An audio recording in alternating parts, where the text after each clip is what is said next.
Students, welcome back to learn with me YouTube channel. Students, ನಾವು previous ಕ್ಲಾಸಲ್ಲಿ leave ಲೆಟರನ್ನು ಬರೆಯೋದನ್ನು, ರಜೆ ಪತ್ರೆಯನ್ನು ಬರೆಯೋದನ್ನು ಕಲ್ತ್ಕೊಂಡಿದ್ದೀವಿ. ಈ ದಿನ ನಾವು ಮತ್ತೊಂದು ಪತ್ರವನ್ನು ಬರೆಯೋದನ್ನು ಕಲ್ತ್ಕೊಳ್ಳೋಣ. ಓಕೆ, ನಿಮ್ಮ ವಿದ್ಯಾಭ್ಯಾಸಕ್ಕಾಗಿ ಸಾಲ ಸೌಲಭ್ಯವನ್ನು ಕೋರಿ ಬ್ಯಾಂಕಿನ ಅಧಿಕಾರಿಗಳಿಗೆ ಮನವಿ ಪತ್ರವೊಂದನ್ನು ಬರೆಯಿರಿ. ಓಕೆ, ಈ ಪತ್ರವನ್ನು ಹೇಗೆ ಬರೆಯೋದು ಅನ್ನೋದನ್ನು ಕಲ್ತ್ಕೊಳ್ಳೋಣ. ಇವರಿಂದ MG ಕೃಷ್ಣ, 91 ವಿಜಯದಾಸ ಮಂದಿರ ರಸ್ತೆ, ಚನ್ನಪಟ್ಟಣ. ಇದು ಯಾರು ಬರೀತಾ ಇದ್ದಾರೆ ಲೆಟರು ಅಂತ ಹೇಳಿ, ಅವರ ಅಡ್ರೆಸ್ಸು. ಇವರಿಗೆ ವ್ಯವಸ್ಥಾಪಕರು, ಕೆನರಾ ಬ್ಯಾಂಕ್, ಚನ್ನಪಟ್ಟಣ. ಇಲ್ಲಿ ಬ್ಯಾಂಕಿನ ಅಧಿಕಾರಿಗಳಿಗೆ ಅಂತ ಹೇಳಿದ್ದಾರೆ, ಆದ್ದರಿಂದ ನಾವಿಲ್ಲಿ ಒಂದು ಬ್ಯಾಂಕನ್ನು ಮೆನ್ಷನ್ ಮಾಡಬೇಕಾಗುತ್ತೆ. ಓಕೆ, ನೆಕ್ಸ್ಟ್ ಡೇಟನ್ನು ಬರೀಬೇಕು.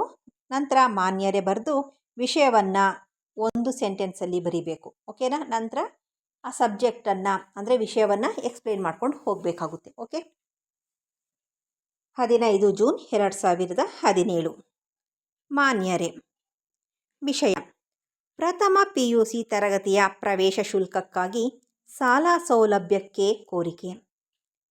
ನಾನು MG ಕೃಷ್ಣ, ಚನ್ನಪಟ್ಟಣದ ಶ್ರೀ KM ನರಸಿಂಹಸ್ವಾಮಿ ಪದವಿ ಪೂರ್ವ ಕಾಲೇಜಿನಲ್ಲಿ ಮೊದಲ PUC ತರಗತಿಗೆ ಸೇರಬೇಕಿದೆ.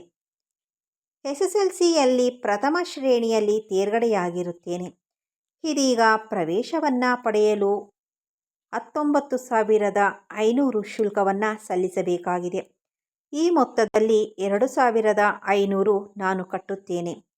ಉಳಿದ ರೂ. 17,000 ಶುಲ್ಕ ಮೊತ್ತವನ್ನು ಸಾಲವಾಗಿ ಮಂಜೂರು ಮಾಡಿ ಬಿಡುಗಡೆ ಮಾಡಬೇಕೆಂದು ವಿನಂತಿ. ಇದರಿಂದ ನನ್ನ ವಿದ್ಯಾಭ್ಯಾಸಕ್ಕೆ ಅನುಕೂಲವಾಗುತ್ತದೆ. ನಿಮ್ಮ ವಿಶ್ವಾಸಿ MG ಕೃಷ್ಣ.